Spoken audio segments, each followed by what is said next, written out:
institution, which I think fits very well with the 220-something year history of the RI. We've always been interested in technologies that can be applied to everyday life, and there is no more pressing issue for technological innovation than climate change. But I think it's also very interesting that the Royal Institution is all about scientists communicating in a dramatic and effective way the science that they do, such that you might choose of a Thursday evening to come and hear a science talk just as much as you might go to a concert, to a restaurant, or to an art gallery. And in order to do that, we have to find ways to communicate climate that are interesting, engaging, and not depressing, as Catherine was saying earlier.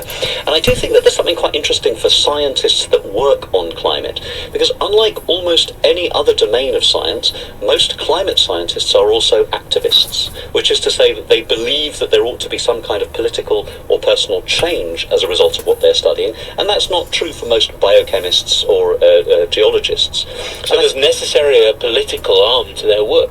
Well, I don't know if it's necessary or not, but it's factually the case. Now, it doesn't, in my view, undermine any of the work that they're doing, because I think climate change science, like all other science, is rigorously peer-reviewed, and it doesn't call into question the results that they bring.